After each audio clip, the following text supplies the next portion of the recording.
I know it. Yes. Hello, how are you? I'm just trying to set in a 3D BYOB. Because I'm hauling 7.5 pounds of hot meat and cheese. I'm not hauling grains. I mean, mother reasonable. Yeah. That's your mother. Me? I am a little. Yeah. You know that. Yeah.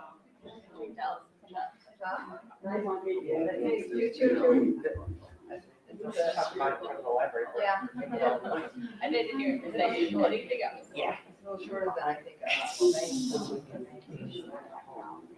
Yeah. Oh, no, Yeah.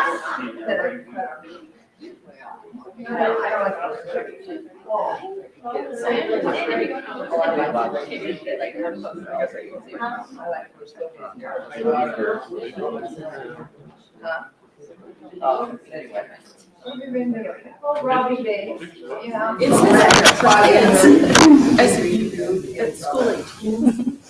Yeah, I told Mike it would be getting done around 3:30, so he could always just pop her into the children's section of the library. But I'm guessing they'll be shooting each other with Nerf guns because that's their new pastime. Her little Savery stamp. Check 1, 2. They were actually both pieces Check. from last year that she picked to put together this year. Check. And so it begins. And so it begins. Check. Check. She Check. kept it relatively clean too. Check 1, It's 2. pretty impressive. Go down there, it's about, what, 25? Probably go get a drink. Small congregation.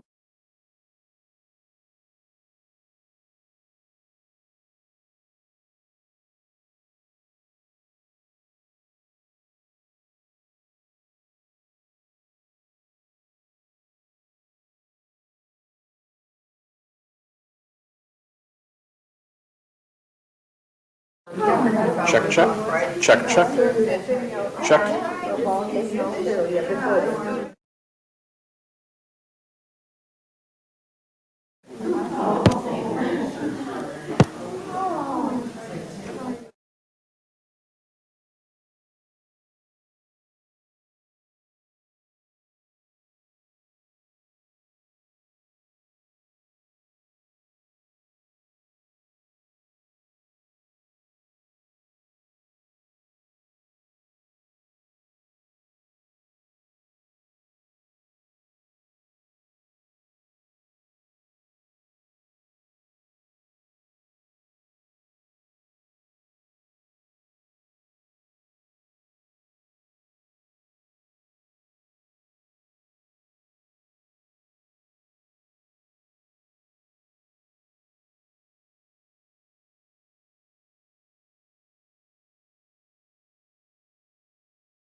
more than happy.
I got mine. So.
Depends on how many people are and how many introductions you get.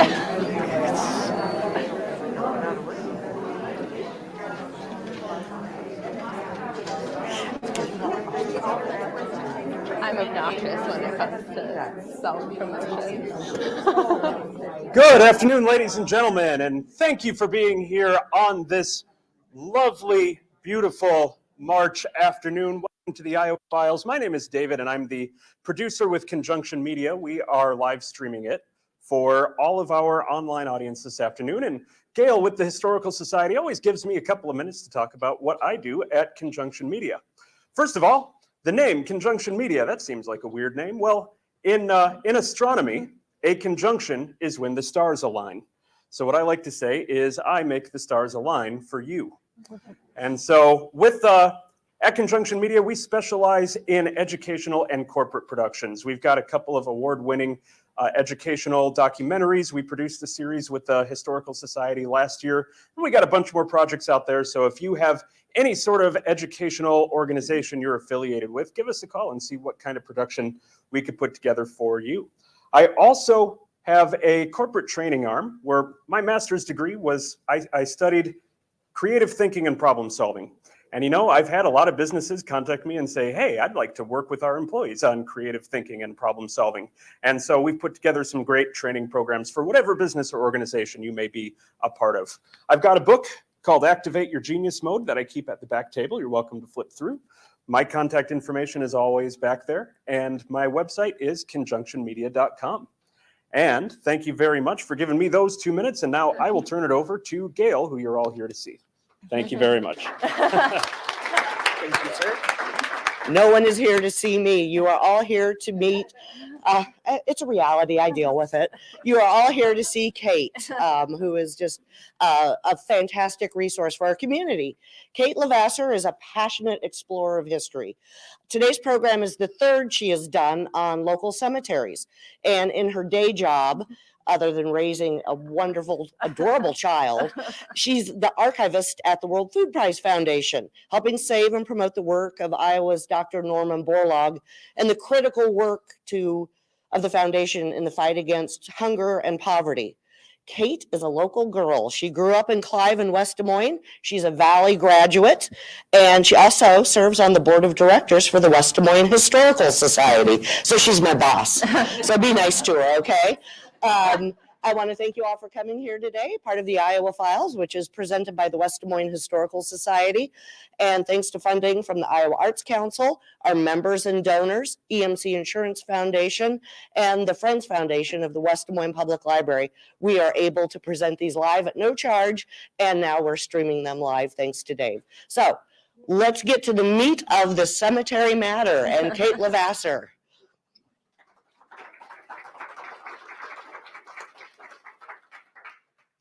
Well, again, I want to say welcome. I know it's a 70-degree day in March. There's March Madness going on, so I very much appreciate you all taking an hour of your day to come spend it with me, learning a little bit about some of the famous and perhaps not so famous residents, if you will, of some of our local historic cemeteries.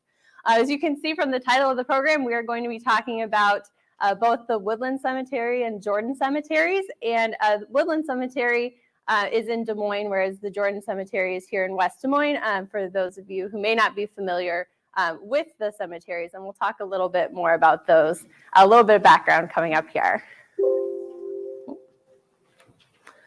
All right, I always like to start with a bit of context because I'm a historian and that's what we do.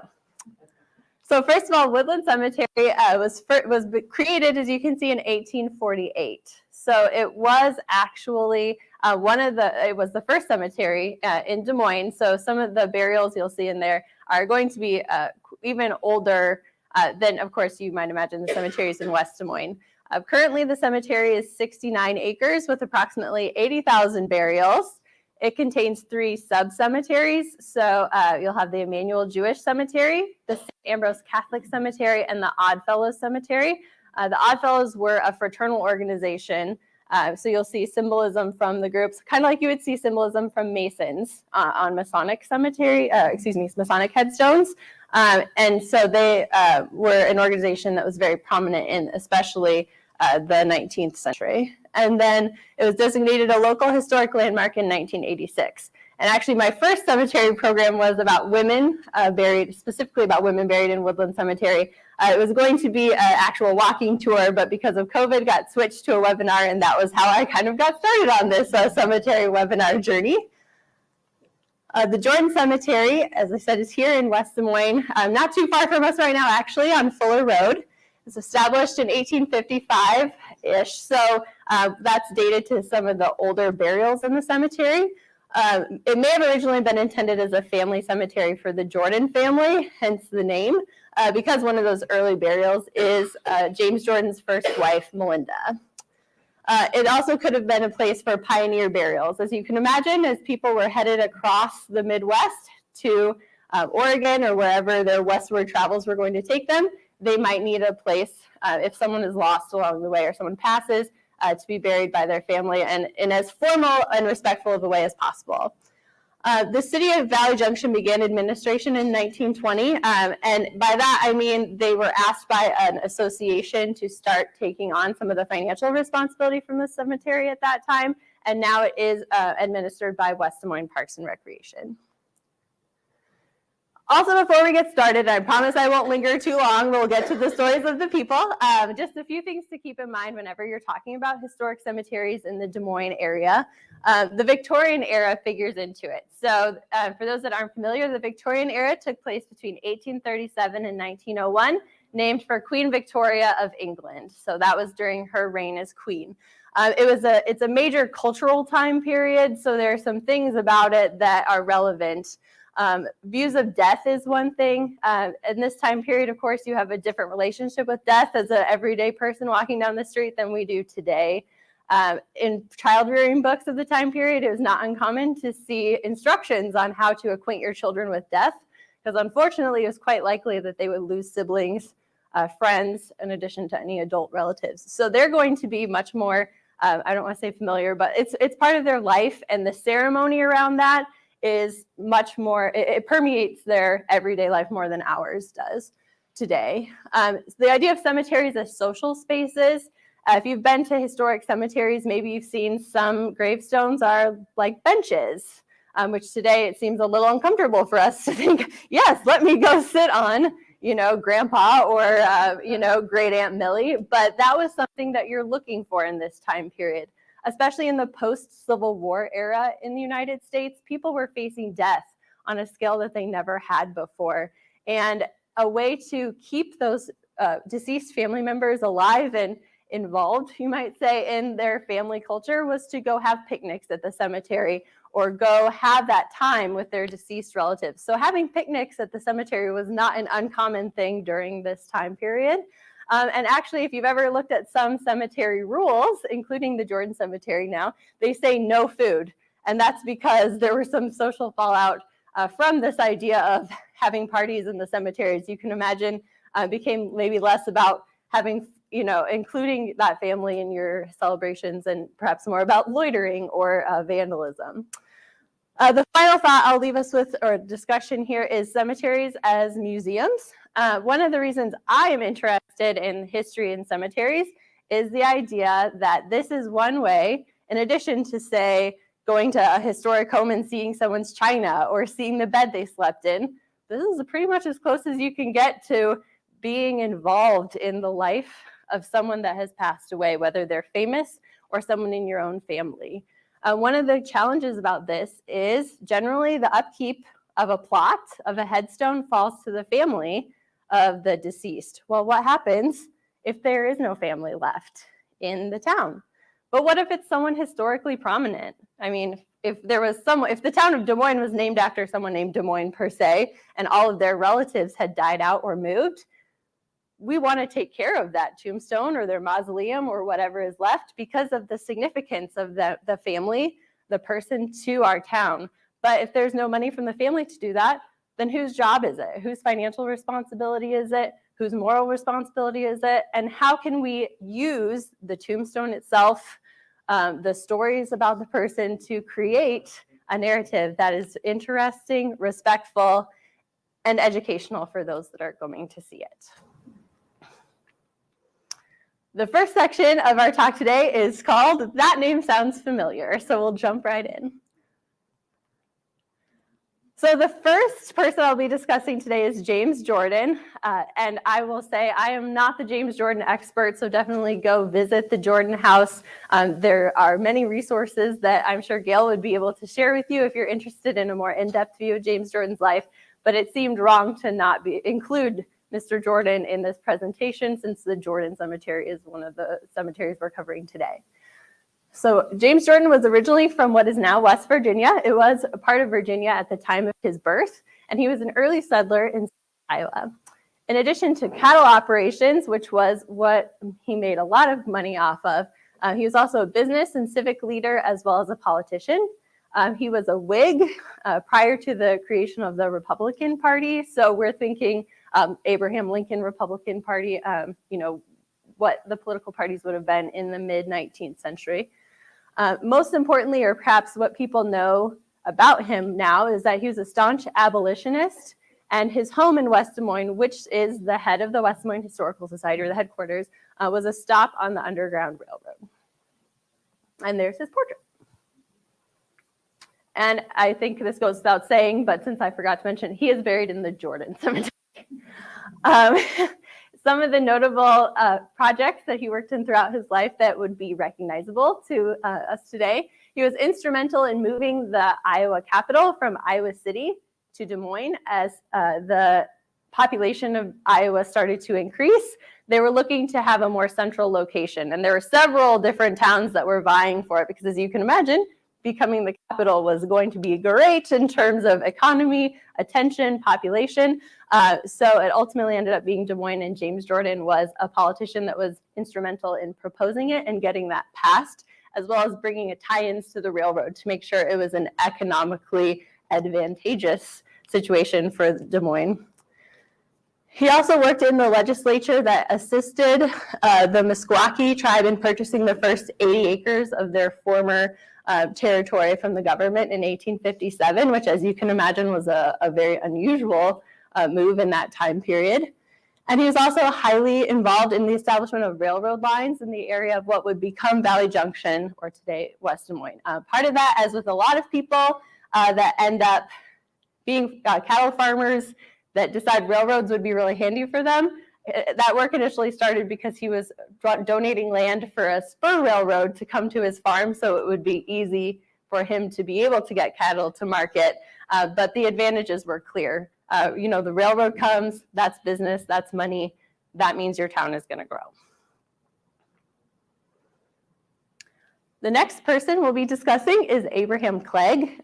So when I was growing up, Clegg Park Elementary was close to my grandparents' house, and my siblings and I would go play on the playground there. And so while it's no longer Clegg Park Elementary, the family's name does still exist with Clegg Road, which is very close to that area off of 8th Street in West Des Moines. And the Cleggs, Abraham in particular, he lived from 1825 to 1910. He came to Iowa with the Ashworth and Nuttall families in 1851. So Ashworth may be another name that you recognize if you drive around West Des Moines, and we'll just talk about them in a little bit here. They actually all came to Central Iowa together and were connected through marriages, and then they were related. One of the things about Abraham, or Abram, as you see in some newspaper articles, is he built an octagonal house. And the newspaper articles I read about this, everyone had a lot of questions about this octagonal house. But it had 1 foot thick walls, a copper roof, and a basement with 20-foot ceilings, torn down in 1936. So yeah, I mean, this is quite a house if you're building, in a one-room log cabin before this.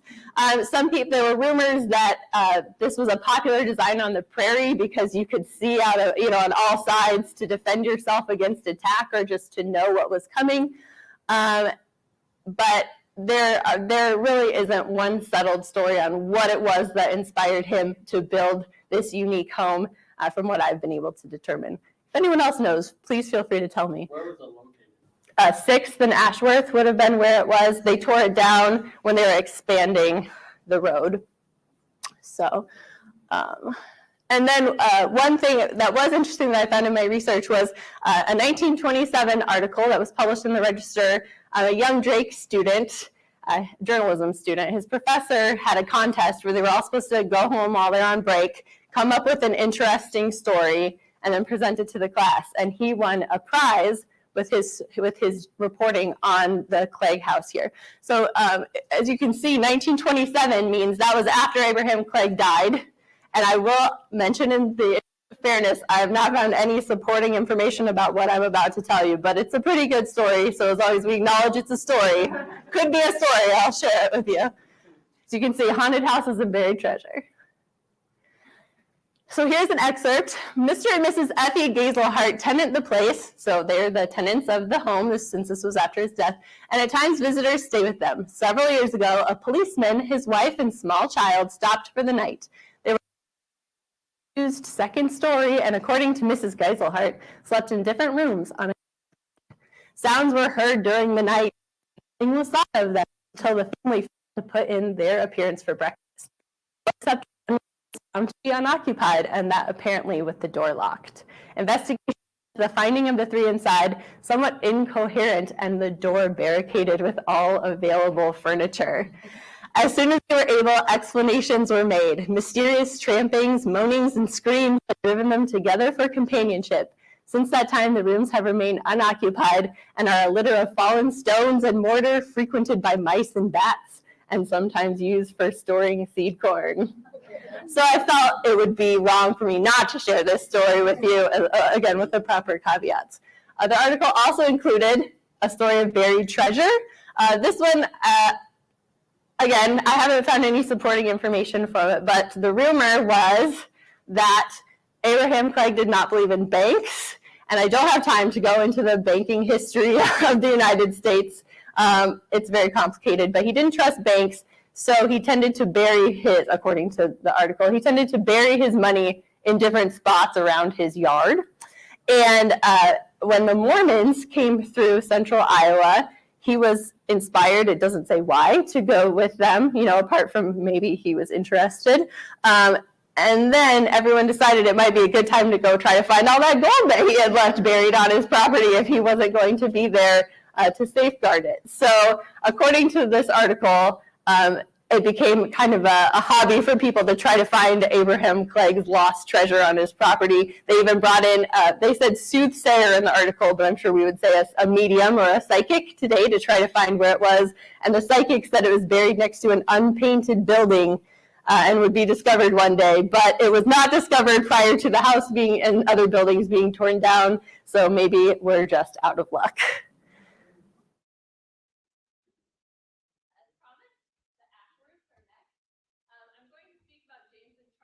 Kind of as a unit. They were brothers. They were bachelor brothers, I should say, so they never got married, and they lived together. They came to Iowa in 1851 as children, again in that group of Clegg, Ashworth, and Nuttall families. They never married and lived together, as I said, their entire lives. They were quite prosperous farmers by the time they were older. They jointly owned 1,500 acres, cattle, and were considered wealthy and generous benefactors for the community. And as you may have guessed, Ashworth Road is named in the family's honor. So not just specifically these two brothers, but the family as a whole. It was White Pole Road before that, in case anyone's heard that before. And that's, they donated the money for Ashworth Pool. One of them did. Charles. Yes, Charles donated the money for Ashworth Pool after James died, because as you can imagine, he was the heir. Kidnapped. This is the fun story with the Ashworth brothers. Well, maybe not fun for Charles, but interesting for us, we'll say. So on October 9th, Charles Ashworth was held up at gunpoint, I should say of 1909. Charles Ashworth was held up at gunpoint in an alley along with another man named Ed Wagner. And I've seen a couple different spellings of Wagner. But the idea was they were walking along and Ed said, "Hey, I need you to come look at these pipes behind the building." And he said, "Okay, great." And then when they're back there looking at these pipes, a man jumps out with a gun and demands money. So Wagner escaped to go inform others, get help. But Charles was taken to a vacant building where he was instructed to write a check for $1,000. Beaten, he was tied to a bed, but he did manage to escape after 3 hours. The man, as the reading called him, kept coming in and out of the room, and Charles managed to loosen one of the restraints and then get out a window. Later, Wagner was actually implicated at the case and was convicted after a failed insanity defense. Some sources say he was not convicted, but the newspaper articles I read said he was convicted and then appealed. So you can take what you will with that. The $5,000 check was found in the room where he held captive, stained with blood, so it was not cashed.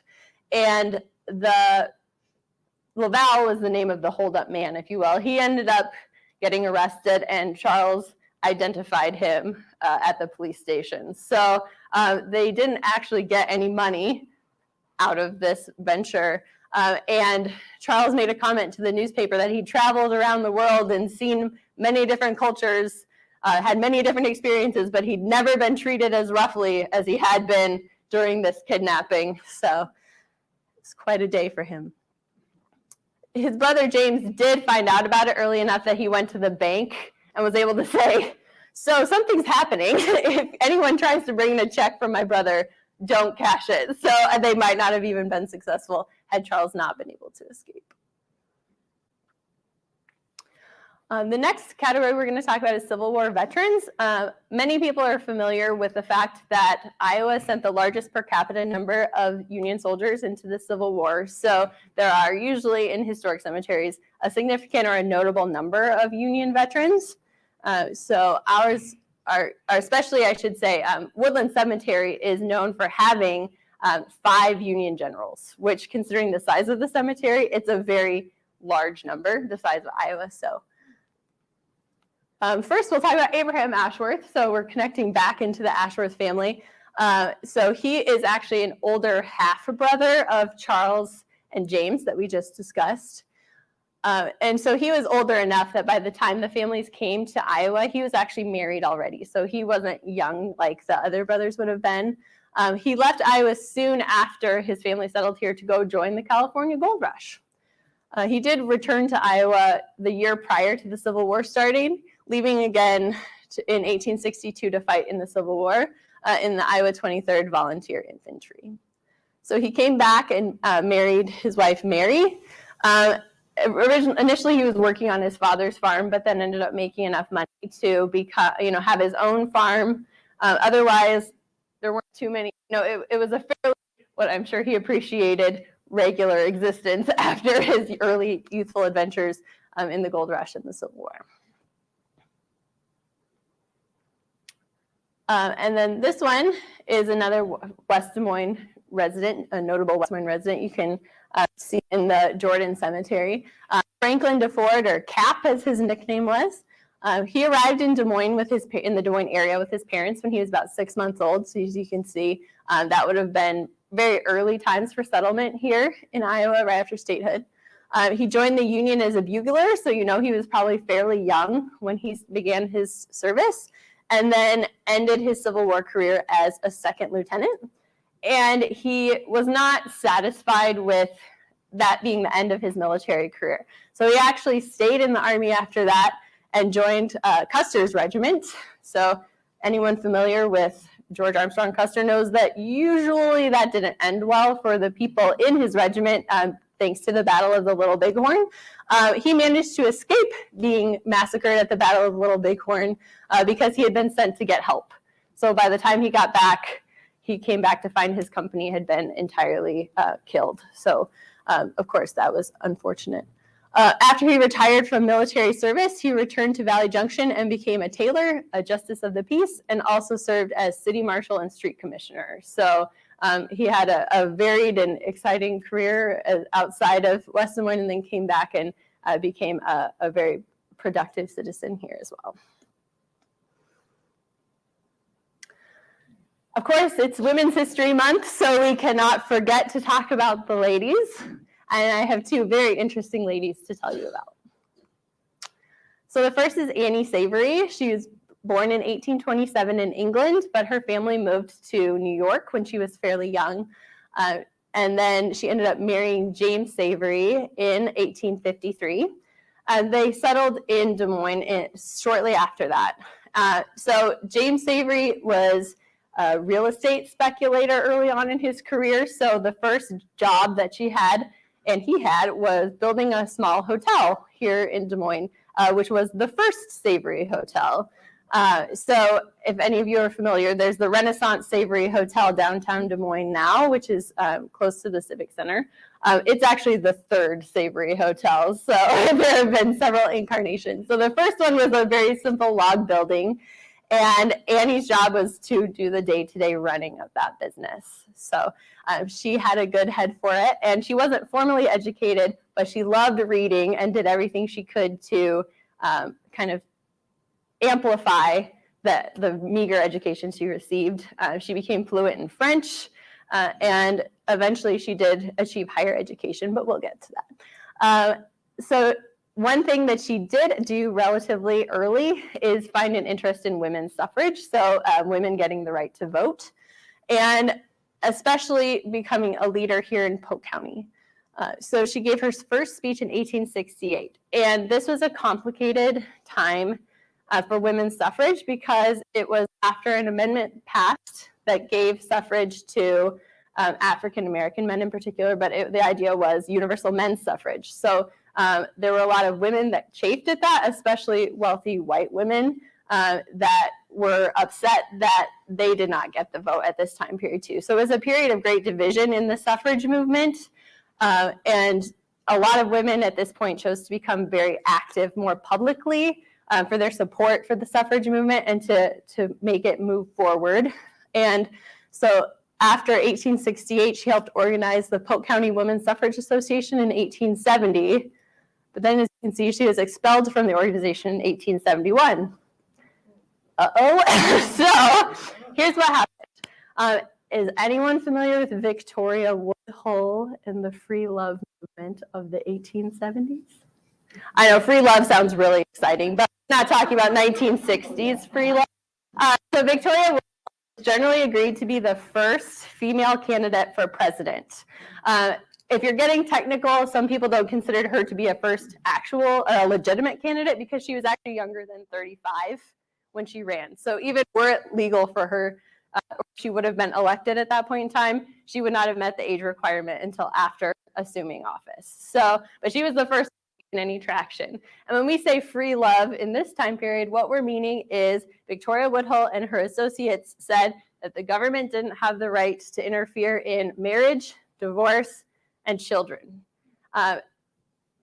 So today we still might say, well, that sounds a little crazy, but for those that know about women, what women's life were like in this time period, especially in regards to children and divorce, in the worst case scenario, if your husband is abusive, there's really nothing you can do about it. If you're getting divorced, usually that's going to fall back on you poorly. It's going to be bad for your reputation. It might be hard to get married again. It might be hard to support yourself. And a lot of the time, children were considered your husband's property. So you could choose to keep your children. You might never see your children again if you get divorced. So one of the things that Victoria Woodhull was saying was, no one should tell me that I'm stuck in a potentially horrible situation just because I want to extricate myself from a bad marriage, a bad husband, an unfortunate situation. So when we say free love, yes, there were some components of it at the time period that would have been considered morally inappropriate from a Victorian standpoint,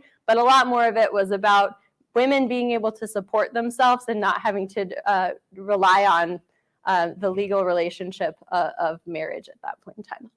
So what Annie's thought was, and along with Elizabeth Cady Stanton and Susan B. Anthony, who are perhaps more recognizable names for the women's suffrage movement at this point in time, they said, yes, it doesn't matter. If you're for women's suffrage, you should be invited into our movement and you should be allowed to work for this cause. However, there were some more conservative components here in Polk County in particular, all over the country, but specifically as related to Annie, that said, whoa, that is sketchy moral territory. We don't agree with the free love movement. We say that anyone that agrees with that should be not welcome in our group. But Annie stuck to her guns and said, look, it's not really our business. These women want to show up and help. We should let them in. So she was expelled for that belief because the rest of the organization was a little more conservative. So after that, she kind of had to lick her wounds a little bit, but she was back figuring out how she could help women in Polk County. So in 1875, she was actually one of 2 women to graduate from the University of Iowa Law School.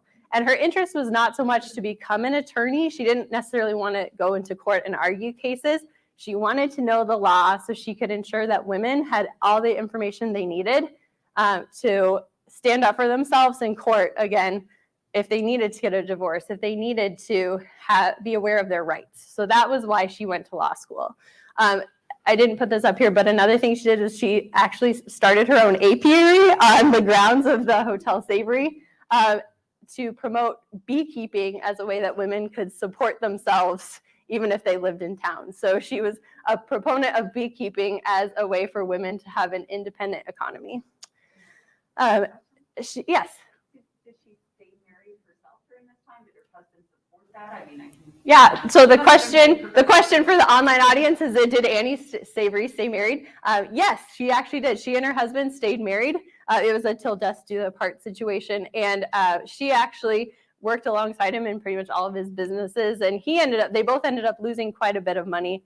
They meaning the sense of their family economy. There was a big recession in the 1870s, so I'm kind of feeling the aftershocks from this time period. So they actually ended up leaving Des Moines, moving to Montana. He made a bunch of money again. They ended up in New York. So she actually died in New York, but Des Moines was where they felt their home was. So the Savery Mausoleum is here in Woodland Cemetery. Yes, excellent question. And she's in the Iowa Women's Hall of Fame as well. Delia Webster is a new addition to my Hall of Interesting Women buried in Woodland Cemetery. Delia is the lower left-hand corner here. So she was born in 1817 in Vermont. She's buried in Woodland Cemetery as well, sorry. And she was a highly educated woman of her time, even attending college in Ohio. She began working with the Reverend Calvin Fairbank to help enslaved people escape to freedom while living in Kentucky in the 1840s. And here we get to the juicy bit, if you will. She was the first woman arrested for assisting freedom seekers and sentenced to 2 years hard labor. So as you can imagine, in the 1840s, that is very unusual. There's a general Victorian prejudice against women getting in trouble for this kind of thing because they're supposed to be the moral center of families and societies. So you're not usually seeing women are causing this kind of trouble running around. But she was quite a character. So in addition to these very strong abolitionist beliefs, while she's in prison, she just can't be housed with the other inmates. As you can imagine, she's the one woman that's in the Kentucky penitentiary. Her hard labor is perhaps not quite as hard as the labor of the male prisoners. She was sewing shirts, if she was doing labor at all. But she ended up striking up a very interesting friendship with the keeper of the penitentiary, whose name is Newton Clegg. There's some concern for her safety because Newton Clegg was actually related by marriage and a close associate with some of what you might consider Delia's arch nemesis, if you will, people that put her in prison. So there was a lot of concern that could be a problem. He was also very religious. He would often go around giving sermons to inmates in hopes that it might inspire them to lead a more productive life. But as you can see, she served less than 2 months of her sentence before being pardoned. Strangely enough, one of the strongest proponents for that pardon was Newton Clegg himself. What gives? So we'll talk about that in a second. She continued with her work, her abolitionist or anti-slavery work, for the rest of her life.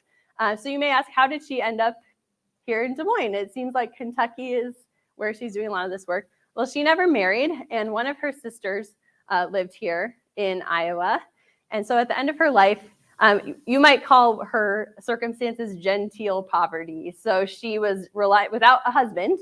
She was reliant on her family members to support her, in addition to any money she would have made herself. But she was living with a sister and then ended up living out the last few years of her life with her niece, Dr. Alice Goodrich, who was an amazing woman herself. She was actually the first woman to graduate from the University of Iowa Medical School. So clearly something ran in this family of ladies. But just for a little more information on Delia and Newton Clegg. So during her imprisonment, Webster seems to have become quite close to Newton Clegg. Despite his anti-abolitionist views, something that should have made him an enemy, he petitioned the governor to have her pardoned. They continued corresponding in the years after her release.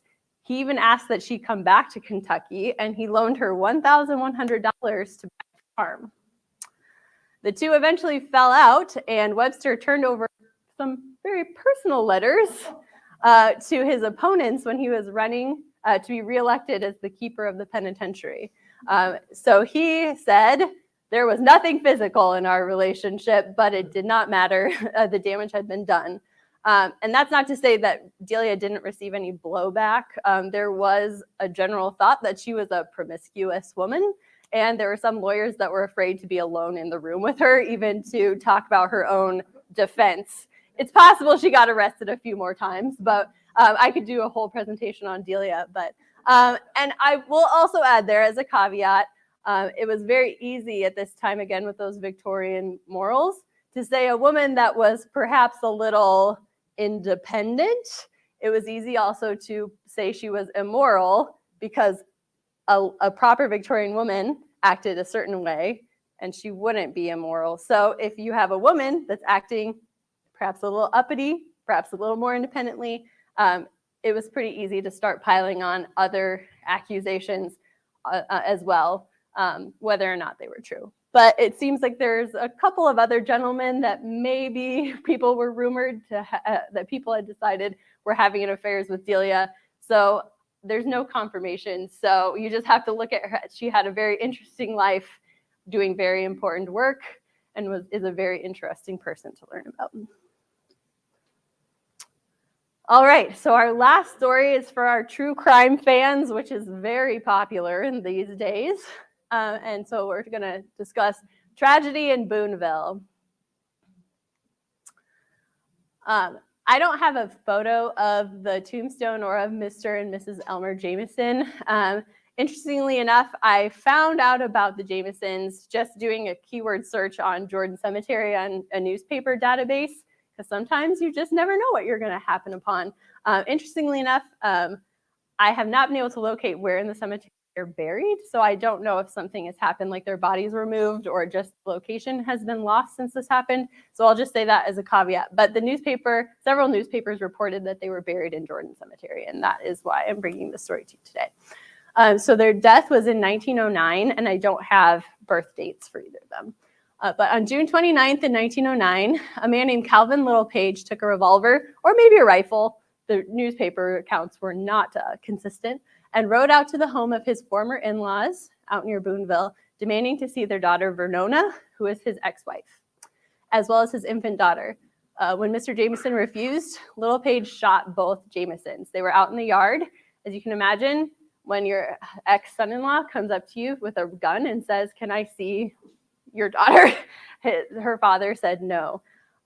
So after that, he then forced his ex-wife and daughter into a buggy that he had brought and drove them around the countryside for several hours, threatening them with harm. After a while, though, he then returned them to the farmhouse and drove away. By this point, several neighbors who had seen him driving around with a gun on his lap raised a posse. So we're talking, I'm quoting the newspaper when I say pitchforks, angry mob, pitchforks, guns. They even got the authorities. Someone was sent to get the authorities in both Valley Junction and Des Moines to assist. One newspaper article specifically mentioned that they were bringing their brand new auto patrol. So they had 3 police officers in a car coming to try to track down Calvin Littlepage. Littlepage's body was soon found near Valley Junction, dead by his own hand, and he was buried without a stone in Glendale Cemetery. And this was a big deal. It was reported in newspapers all over the country, even as far away as British Columbia in Canada. So here's a clip, and it might be somewhat difficult to read, but this is one of the shorter accounts of the funeral. It says the procession to the Jordan Cemetery was over 2 miles long. So Boonville is a little out to the west, so they held the funeral ceremony at their home. They did it outside because of the number of people that attended. Some accounts say over 1,500 people attended this funeral. And then, like I said, a 2 mile long procession from Boonville to the Jordan Cemetery where they were laid to rest. I appreciate the language. The Victorian language is always great. It's the summit of human pathos was received at a funeral service out west of Valley Junction yesterday afternoon. And it says Mrs. Calvin Littlepage, but it should be Calvin. With her babe, stripped by death of the 3 beings most dear to her through the hand of her husband, a murderer, stood beside 2 caskets, and for the last time gazed upon the forms of her father and mother. The funeral of Mr. and Mrs. Elmer Jamison was held in the open air in a beautiful grove back of the little country home. 1,500 men, women, and children were there. The procession to Jordan Cemetery was 2 miles long, the longest in the history of Dallas County. It was the first time the wife of the murderer had looked upon the bodies of her parents since the tragedy Wednesday. At the cemetery, both bodies were lowered simultaneously into one grave. So, like I said, a little true crime for you here to end at least this part of the presentation. All right. Does anyone have any questions for me? No pressure. You do any tours of the cemetery? So I was about to do it, like as I mentioned, a tour of the Woodland Cemetery. Since it is administered by Parks and Rec, it has to go through them. And So they have their own rules for it. So I have not actually given a physical tour yet, but I'm not opposed to it. And so we'll see what's coming on the horizon for anything with Jordan Cemetery. Yes. Years ago, I was able to take a tour with Gerald LeBlanc, Mhm. Woodland Cemetery. Yes. It was kind of 5 people or more, and I think it's $5 to cover the time. Yes. Wonderful. Have you ever had a chance to work with him in any of the history of the specific stones? Because he was raised in a company that was responsible for a lot of the monuments. Yes. Okay. For my online folks, the question was if I had had a chance to work with Gerald LeBlanc, who did several cemetery tours at Woodland over the years. I did not have the pleasure of taking a tour with Gerald LeBlanc. I have been on tours with Archie Cook, who kind of took the baton from him for Woodland Cemetery tours. I was actually inspired by Archie Cook to get into doing this sort of research in the sense that there are so many wonderful people to talk about that are interesting people to talk about in Woodland Cemetery. And I had worked at Living History Farms and was the supervisor at the Flynn Mansion prior in a former work life. And so I was very interested in Victorian women. And so I wanted to make sure there was space being carved out to talk about Victorian women and their accomplishments outside of that kind of domestic sphere of influence. So I never want there to be a mistake that there weren't significant women in that time period or significant, people that aren't white.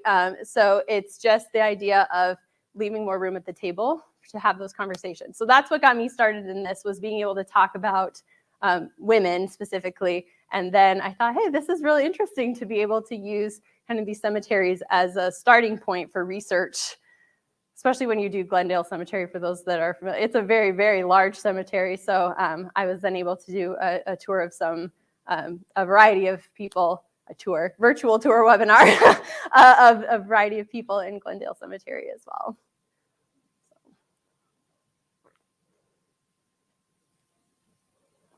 Well, if anyone thinks of anything, I can definitely answer questions one-on-one afterwards too. But I have to brag. Delia Webster is one of the people that West Des Moines Historical Society mentoring project discovered and documented, which led to Woodland Cemetery being added to the National Park Service's Network of Freedom. Yes. Recognizing Underground Railroad spots in the United States. So that was a mentoring program that we facilitated and got Newton Union Cemetery and Woodland Cemetery added to the Network of Freedom. Yes, and I was very mad that I found out about Delia after I did that Women of Woodland's first webinar, because this is the first chance I've actually had to present on her. Because, like I said, she's a character and her story is very, very interesting.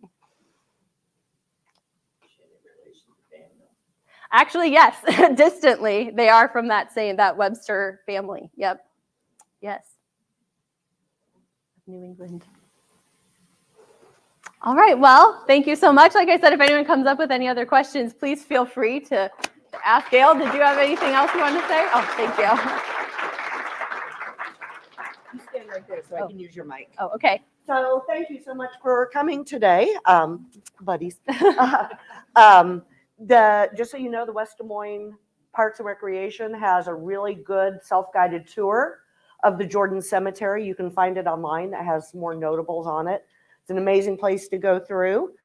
Our next program, some of you may have an older schedule. It is on Sunday, April 10th, and it is about one-room schools. Bill Sherman, who is the go-to guy about one-room schools in Iowa, will be presenting. At some point, Iowa had over 1,200 12,000 one-room schools. Mm-hmm. Add another 0 to that. So they were a major part of life in the late 18th, early 19th, early 20th century. So come see that. Again, it'll be live streamed. If you would like any information about the Jordan House, we have tours on Fridays and Sundays. There's information back there. Sign up to become part of our email list. I don't sell your email. I am not Amazon, I promise. And we just let you know about more programs and things that we have going on. So we've got some really exciting things. We just opened up at the Jordan House a quilt show, which will be open until June 12th. So come see some amazing quilted items that are presented by the Des Moines Area Quilters Guild. And we're going to be announcing tomorrow a live auction that we're going to be doing to help bring together some amazing programs and projects. So please consider becoming a member and supporting us. It's our members that make us be able to do things like this and answer people's questions like that I lady. know you know what I'm gonna say. No? No, no, I got involved in helping with the gardens over at Jordan's Mhm. house and at Bennett School. So if anybody's interested in helping and you just want to talk to me or whatever, please go. Very relaxing. Yes. So, yeah. Yeah, it's going to be really gorgeous this year. So if you have any plants that you would like to donate to us, we'll take those as well. So thank you so much on behalf of the West Des Moines Historical Society. Thank you, Yes, Kate, for thank your wonderful you. program, and go have a wonderful day. Yeah. Thanks.